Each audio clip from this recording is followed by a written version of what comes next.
Mr. First and Fifth Safe here again. So today's message is how to screen the leads that can potentially become tenants. So of course you want to know who's in your rental property because as they say, one bad apple can ruin the batch. So what is a lead? A lead is someone that has viewed your apartment listing advertisement online or drove by your property, if you have for rent signs, or even if you advertise in a newspaper, they've seen your listing and they're following up for contact. Now, me, I only advertise online. The places I advertise is Zillow, which is also synced to Trulia and HotPads, apartments.com, Craigslist, Go Section 8, as well as a local Cleveland housing website. Now, I can, you know, advertise for free. Okay, there's no charge. And in addition to that, I have the option of having the leads come in via email or via phone. If they come in via phone, it's a number that's not my number, which routes the call to my personal phone. Now, on all the sites except for apartments.com, I have it routed to my email. And the reason why I like it routed to my email is because A, the tenants don't have my number. B, they have certain questions that are part of their application form that you can, get answers to, so you have a better feeling of whether the tenant is worthy of a call back. But most importantly, I like it because when I call the tenants, I call them private. And based on their response, to the private call, can sometimes be a good indication of the type of tenant they are. So I'll call private, and of course, they pick up, and I get a wide range of responses. It may be somebody like, "Who this?" or "Don't be calling my number private," or "Who the fuck is calling my phone private?" So I'm like, you know what? If I don't get just a pleasant hello, who am I speaking with? Chances are, that may be just one tick mark for the tenant. So obviously, the next stage is you have to ask questions. Okay, you have to gauge who this tenant is and are they a suitable fit for your property. So I have a manuscript and I just follow it detailed. You don't want to ask too many questions because then you're going to be taking a lot of time, a lot of energy. Okay, you're going to be exhausted because obviously you're asking the questions. And then also, the tenants will be taken aback by all the questions that you're asking. Like, they'll start to feel like it's an interrogation.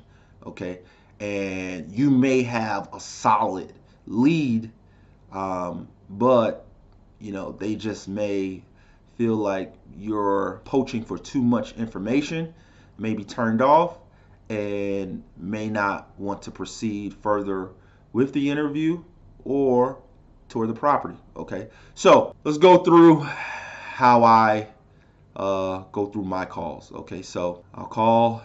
Hello, this is the landlord. I don't even mention my name. Hello, this is the landlord for XYZ property. You inquire about the property and it's a one bedroom for X amount of dollars. Okay. So then they'll say, "Hey, how are you doing? Thanks for calling me back," so forth and so on. This is if you get the, welcoming response. Okay. Then I go into my questions. First question that I'll ask is, when are you looking to move? Right? So right then I know the urgency at which they're looking to relocate. Okay.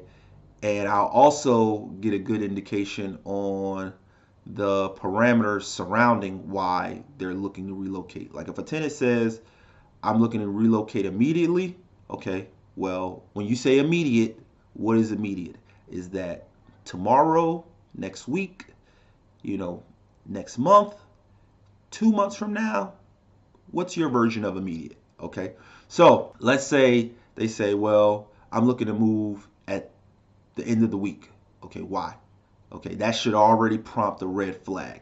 Okay, what circumstances are they in that's prompting them to have to move immediately. And sometimes it may not be something that warrants a red flag. For instance, a lot of times I'll get tenants where they'll say, well, the water's off.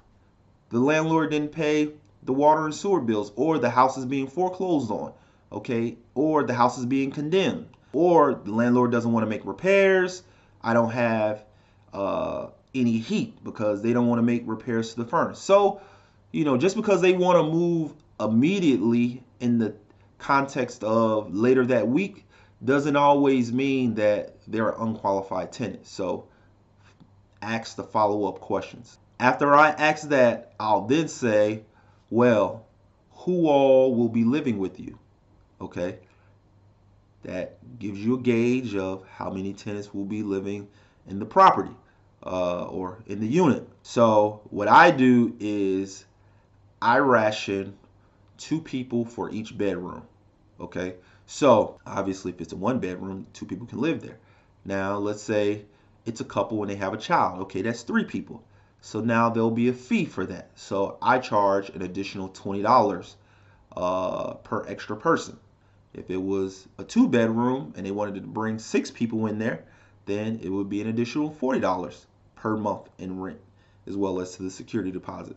And the justification to that is the more people, the more utility costs. Because in Cleveland, I paid the water and sewer. In most rental properties, outside of single families, the landlord pays the water and sewer.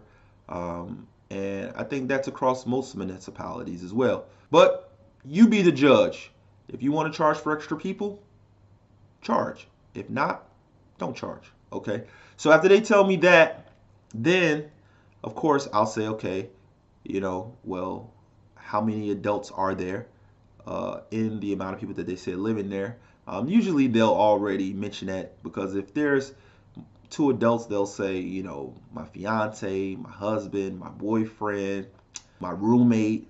That signals that's an adult, okay? And then they'll say my children.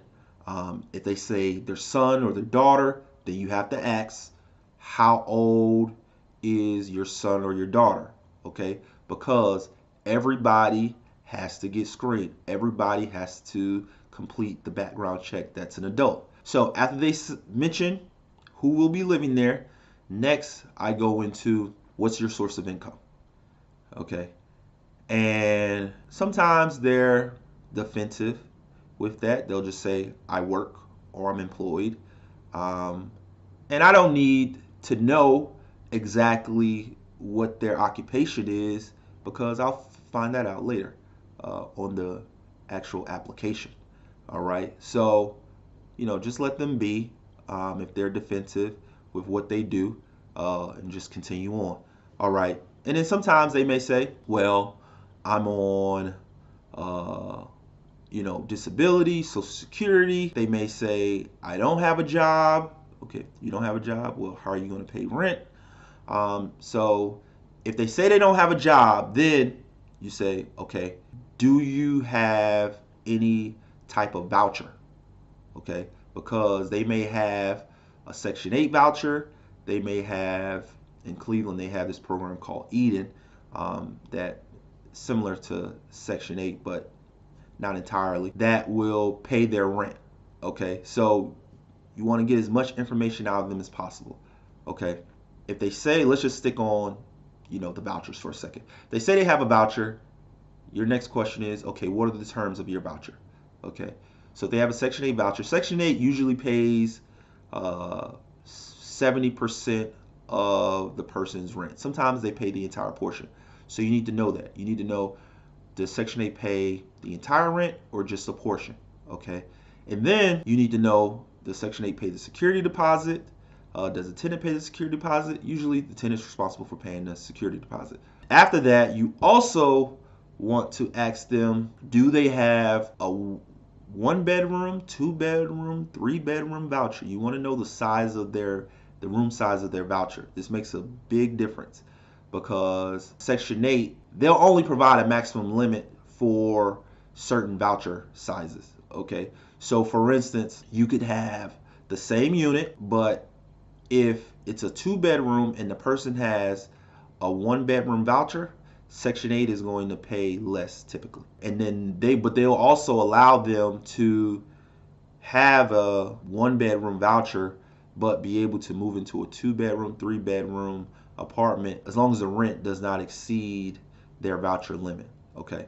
Now in Cleveland, like I said, they have Eden. All right. Well, I know that Eden, typically pays, the first 4 months or the first 2 months and the security deposit. Now, if Eden's paying the first 4 months, okay, and let's say the tenant doesn't have a job, now you have to make an executive decision. You have to make an executive decision. Do you want to take this temporary income, knowing that the tenant may not or may get a job within these 4 months when rent is guaranteed? It all depends. That's why you're the landlord. You are the boss. You make those decisions. If I do it, then obviously I'm going to mark up the rent for that short-term lease period, $100, $125, $150, do a 4-month lease or however long that I can have guaranteed payments, and then we'll restructure the lease at the end of that lease term. Now, you just have to make sure that, the program will allow you to do this, okay? All right, so moving along from the voucher recipients is, your general tenants that are paying rent. Okay, I'll ask them, okay, well, how much do you make per month after taxes? Okay, I want you to make 3 times the monthly rent after taxes.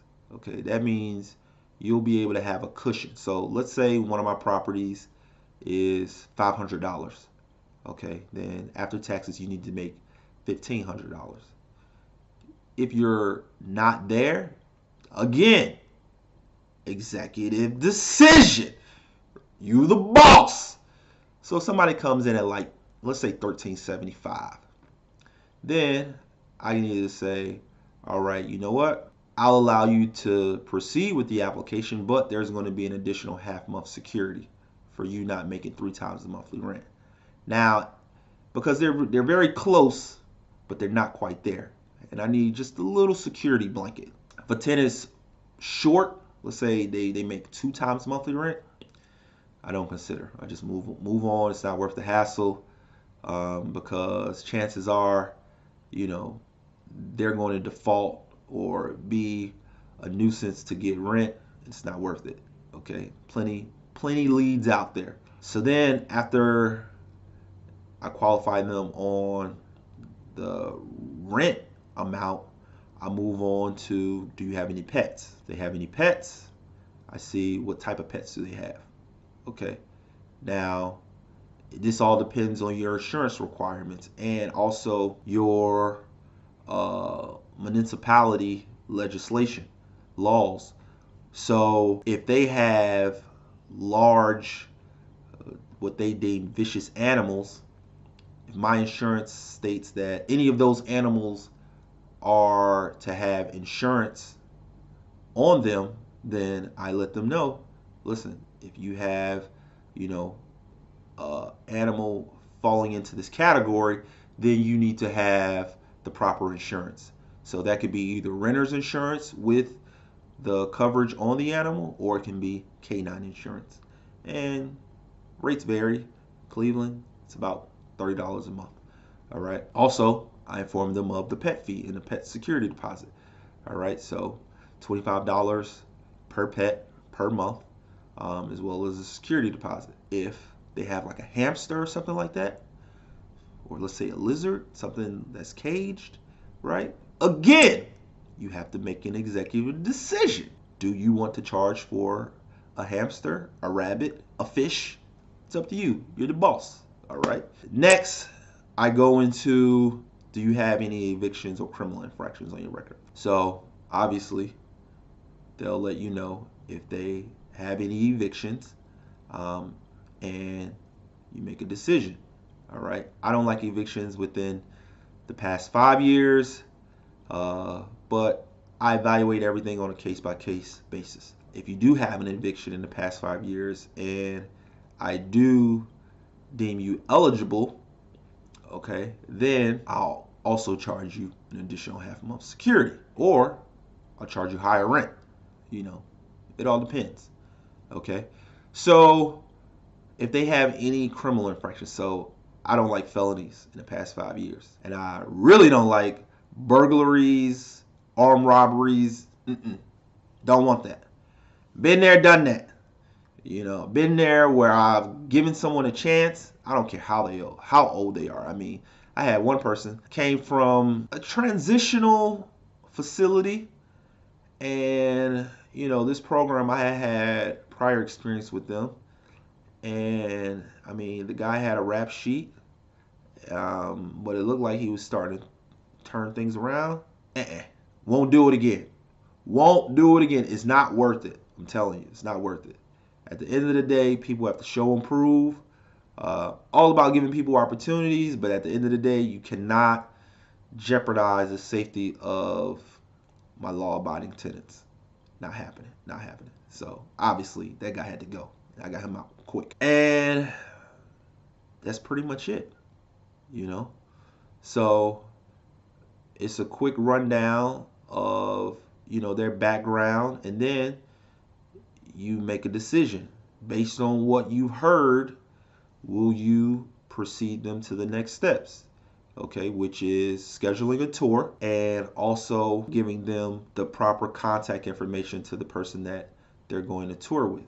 Okay, so I'll wrap the call up and I'll say if they pass the pre-qualification, I'll say what I'll do now is I'll provide you with the contact number to my property manager. Give her a call, inform her that you would like to schedule a tour of the property. If you're interested in proceeding with the application after you tour the property, she'll have applications on site. There's a $35 application fee per adult. I'll also say the total amount, because sometimes tenants just don't be hearing, or at least they don't be hearing. So let's say if there's 2 adults, I'll say so that's $70 total.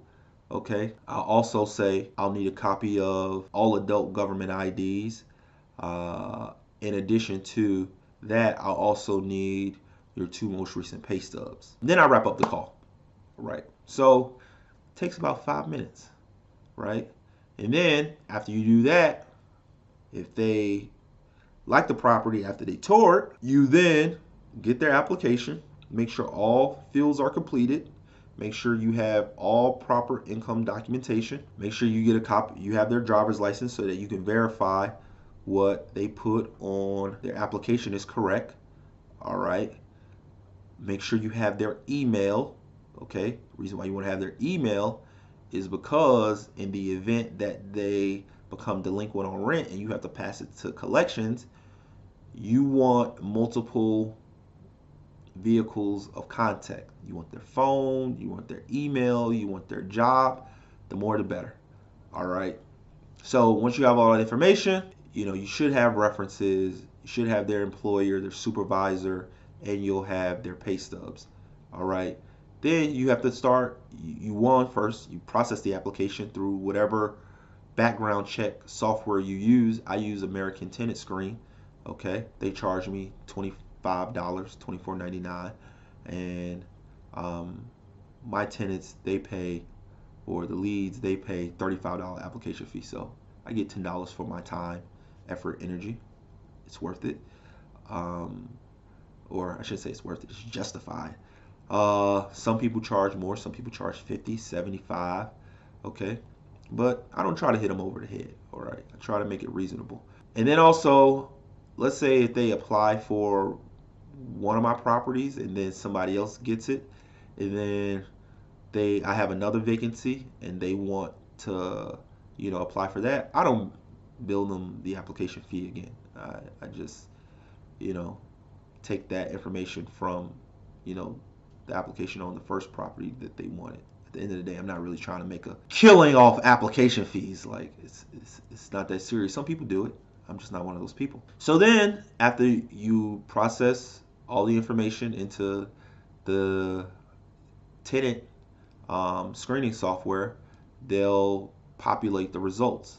So they'll populate their criminal history, their eviction history, as well as their credit report. So they'll give you, or at least American Tenant Screen does this, where they'll give you a rundown of the accounts that they have outstanding. They'll let you know the amounts that are currently outstanding.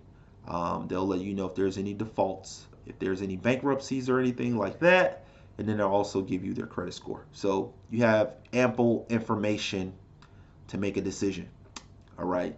And then you also are going to call their references, their supervisor, and their current landlord. Of importance is their current landlord and their supervisor.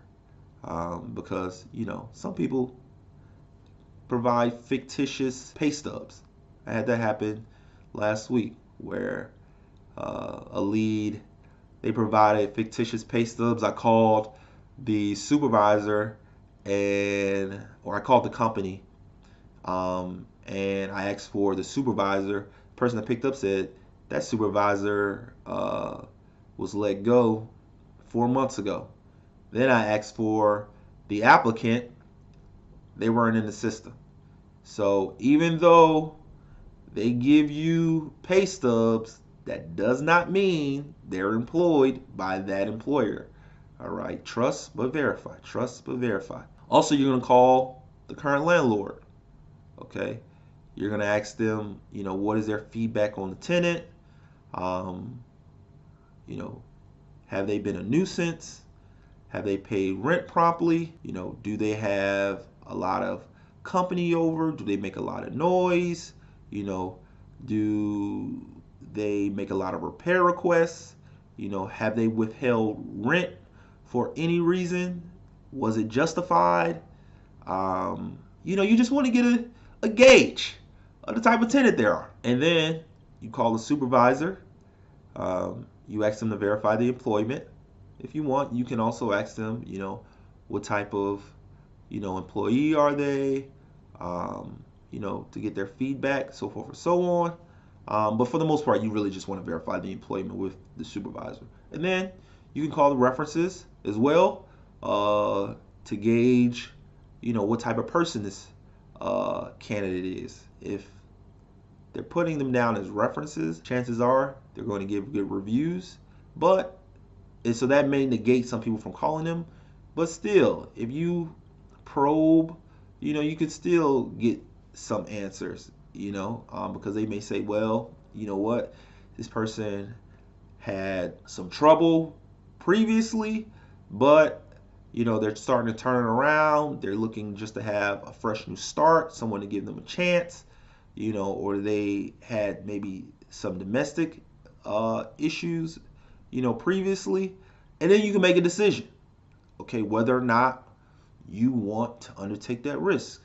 All right. And that's pretty much it. Okay. So in total, when you combine everything, you're probably going to need about 30 minutes for the entire application process. And that's from start to finish, from the receipt of the lead to the approval of the applicant as a tenant at your property. All right. So there you have it. Hope it was beneficial.